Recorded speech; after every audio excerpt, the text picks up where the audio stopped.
We turn now to this nation's economy. With the collapse of the housing market and the rise in oil prices, much attention has been paid to the question of whether the U.S. is in a recession. But is it possible the nation's economic well-being is in even deeper financial straits? A new book by the renowned political analyst Kevin Phillips argues it is. Phillips says successive administrations have imperiled the U.S. by a combination of short-sighted policies and a trend against regulation. These include unparalleled credit card debts, the expansion of financial industries such as hedge funds, ballooning national debts, and deliberately altering statistics like inflation and unemployment to mask the accurate picture. A generation ago, Kevin Phillips wrote The Emerging Republican Majority, which Newsweek described as the political Bible of the Nixon administration. Throughout the 70s and 80s, Kevin Phillips was viewed as one of the GOP's top theoreticians and electoral analysts, but today he's considered one of the leading critics of U.S. political culture. Kevin Phillips' latest book is called Bad Money, Reckless Finance, Failed Politics, and the Global Crisis of American Capitalism. It's the 14th volume in a series of reflections on U.S. political culture following his bestseller, American Theocracy. Kevin Phillips joins us now from Houston, Texas. We welcome you to Democracy Now!, Kevin. Nice to be with you, Amy. It's good to have you with us. I know that you're on a grueling road tour, but tell us, what is bad money? Well, bad money is sort of like bad dog, bad Wall Street, misbehaving finance. On the other hand, if you're somebody who's tried to travel in Europe recently and you know what you get when you turn in greenbacks, you can think of bad money as also a shorthand for the purchasing power of the dollar. We have an economy that's eroding in lots of ways Americans don't really fully understand yet. What do you think is one of the most serious signs of this overall global crisis of American capitalism? Well, not to single out just one, I have an approach I use to say that normally when a country is, the United States is heading into a recession, there are one or two, sometimes three factors that you worry about. But at this point in time, the American economy, you can think of it as being kind of in a shark tank, and there are like 6 or 7 sharks, and you don't usually see anything like that number. And just to skim the list quickly, we have a financialized economy in which we don't make much anymore, and finance is up to 20 to 21% of the U.S. GDP and manufacturing down to 12. Finance dominates the U.S. economy. The second problem is that we have massive debt, both public and private. It's gone up about 700% since the early 1980s. Staggering numbers where we basically have $50 trillion worth of credit market debt, which is tradable debt. And people just have no idea of this. It's not government debt that's the problem. It's private sector debt, both financial and corporate, and then in the consumer sector with credit cards and mortgage debt. We just have this extraordinary level of it. 340% of the gross domestic product. That's how big debt is. And the last time something was close to this, and it was less, was in the late 1920s and early 1930s. So it's enormously a vulnerable, dangerous thing. Third shark in the tank is the collapse of home prices. They continue to follow this scary trajectory that has people predicting that there's going to be a 15 to 20% decline in home prices, which would be the sharpest since the Great Depression. Then you can go to shark number 4, that's global commodity inflation. Oil and food, people are as worried now about the price of milk as they are about the price of a gallon of gasoline. That's a global problem, but it makes a mockery of the administration's pretense that there's no inflation.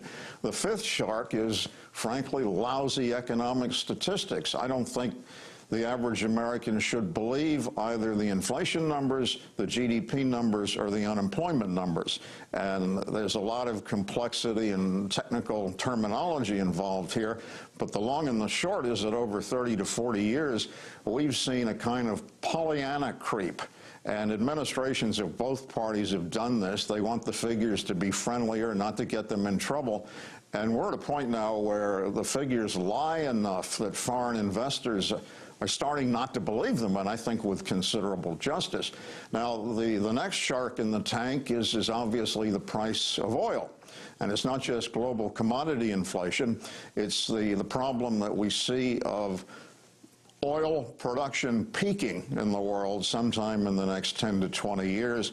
And the advanced signs of this are scarcity and peaking in certain countries, and the prediction just came out of Goldman Sachs a couple of days ago that within a fairly short period of time, probably this year, you're going to see $150 or $200 oil. And that's because partly at least of the scarcity. But the U.S. dollar has been tied historically since the 1970s to oil, because of a deal worked out when OPEC wanted a price increase. Henry Kissinger and others were involved in getting OPEC to commit that they would sell and buy oil only in dollars, and that they would invest their petrodollars in the U.S. in Treasury debt. So we have a currency that's profited from the connection to oil, which sustained it in many ways, but now oil is boomeranged on the United States. We have to spend $400 billion a year to import the oil we need. We don't have the basis for controlling oil anymore after the idiocy in Iraq, which was partly put in motion to solve the oil problem, and instead you've got oil prices going up 500% in 5 years.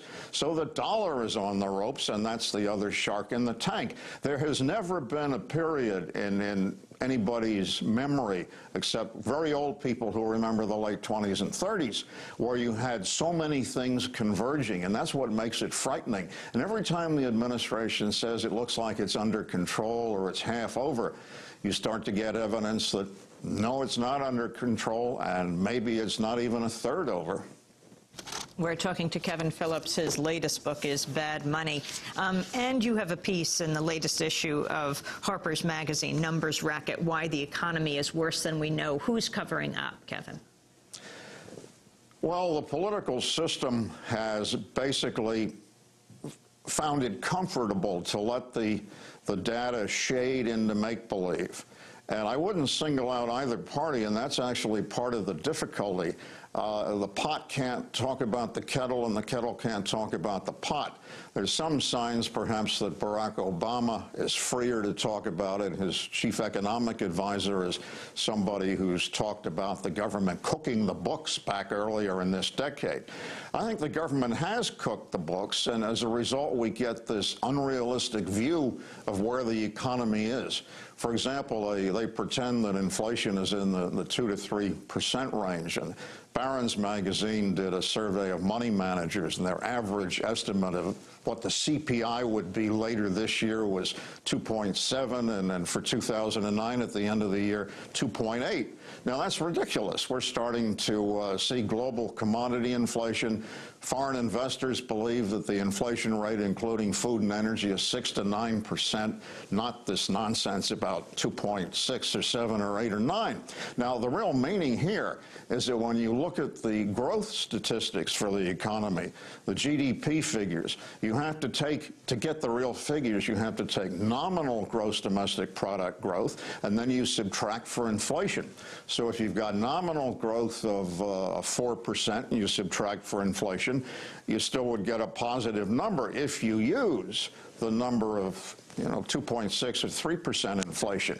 But if you've got nominal growth of 4% and inflation is really 6 to 9%, then you've got big-time negative growth and the economy is contracting.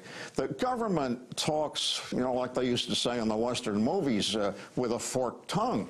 But so does the financial sector. All the questions about whether the ratings were really AAA or they were really something lower than BB on the securities that were imploding.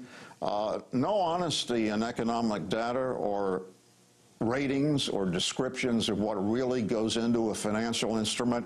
And this has the American people at some degree of peril because foreigners don't really believe what we say anymore. We're going to continue this discussion. Kevin Phillips is our guest. His latest book is Bad Money, Reckless Finance, Failed Politics, and the Global Crisis of American Capitalism. Stay with us.